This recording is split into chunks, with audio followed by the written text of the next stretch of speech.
incessantly for the last couple of years. In the Pacific Theater, the American Pacific Fleet has been moved to our island base at Pearl Harbor. Under the command of Admiral Husband Kimmel, this great fleet is based in the beautiful island. It's a beautiful, bright, sunny Sunday morning, about 7:55. Two young servicemen operating a brand new tool called radar upon a point called down to their commander saying, we have a large flight of aircraft coming in from the northwest. They said, don't worry about it. You all go ahead and go to breakfast. It's just that flight of B-17s coming in from the United States. And indeed, ladies and gentlemen, 240 miles north lay the Imperial Japanese First Fleet under the command of Isoroku Yamamoto. The date, December the 7th, 1941. The place, Pearl Harbor. The time, 7:55 in the morning, and you are there. The Mitsubishi A6M0, the Nakajima B-5N Cates, and the Aichi D-3A dive bomber suddenly and deliberately attacked America's island base at Pearl Harbor. Young men and women are just starting their day. They're preparing to wave the flag over the battleships that lay alongside the quay at Ford Island. Suddenly and without warning, the bombs and the bullets started.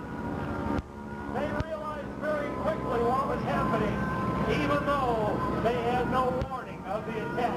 The Mitsubishi A6M0, the fastest aircraft in the Pacific Theater at that time. Very light, on-the-way capability, lots of fuel, very maneuverable.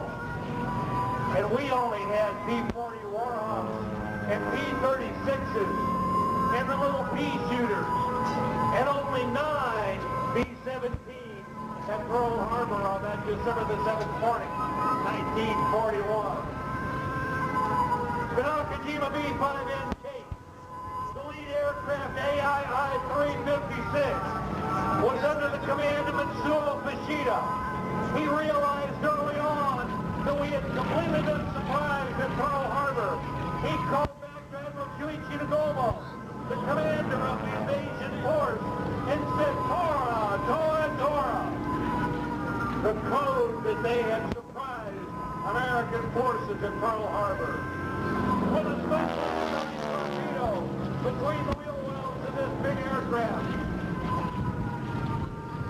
Commander Fushida had designed wooden strakes to go on the back of the torpedo so that as it dropped into the water, it would go straight, run shallow in that 45-foot deep water. First one, then two, then three. Of the United States battleship Oklahoma. That great ship rolled over on our port side. 400 sailors perished in that one ship. The United States battleship Nevada had her boilers up. She was on 12-hour reserve. They managed to get this great ship moving, but the invading forces started dropping bombs and ricocheting off of the front of the ship. The skipper knew that he couldn't get outside the bay at Pearl Harbor. He beached that great ship on Hospital Point. She came back and floated again and fought again through the Pacific Theater.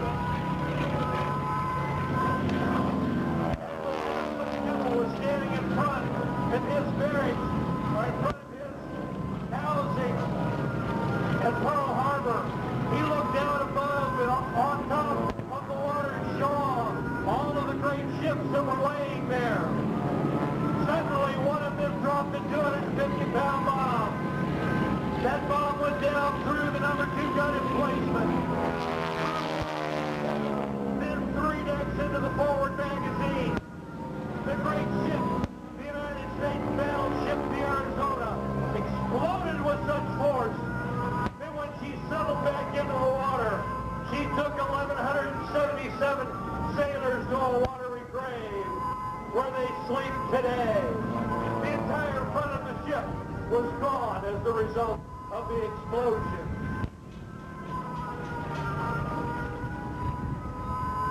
"183 aircraft started this invasion.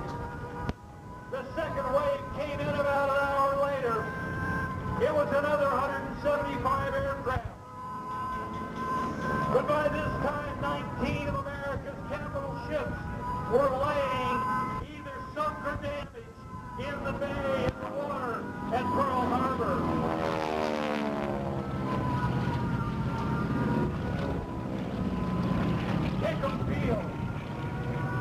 General Walter Sharp was afraid that his aircraft would be sabotaged. He ordered all of them lined up out in front of their revetments there at Hickam. As a result, when the invading forces came in, they were able to clean out a large number of the airplanes that were based there at not only Wheeler,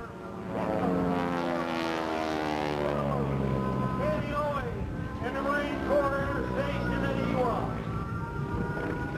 America lost 188 aircraft on that December the 7th morning, 1941.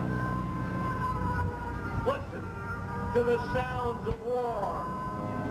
Feel the concussion of the bomb under your feet. Imagine yourself an 18-year-old serviceman. Listen to our President Franklin Delano Roosevelt as he went before Congress the next morning. Yesterday, December 7th, 1941, a date which will live in infamy. The United States of America was suddenly and deliberately attacked by naval of the Empire of Japan. The attack yesterday on the Hawaiian Islands has caused severe damage to American naval and military forces. I regret to tell you that very many American lives have been lost. With confidence in our armed forces, with the unbounding determination of our people, the inevitable triumph shall upon us God. And ladies and gentlemen, I'm here to tell you that America did gain that inevitable triumph. But it was 4 long years later, and it was 55 million lives throughout the world later before the Axis powers were defeated. Even though the invading forces were totally successful in the invasion of our island base at Pearl Harbor, Yamamoto said, "I fear we have done nothing more than to awaken a sleeping giant and fill him with a great resolve." Ladies and gentlemen, that sleeping giant was America. That sleeping giant was the heart and soul of this great nation. This nation started building airplanes and ships and munitions and saving rubber and gasoline and all of the things that her young men and women needed to fight against the Axis powers throughout the world. Yes, ladies and gentlemen, America went to war. She went to war as they have never done before because America pulled together as it has never done before or since. Please do not misconstrue what we do here today. If America never becomes involved in war again, it'll be too soon.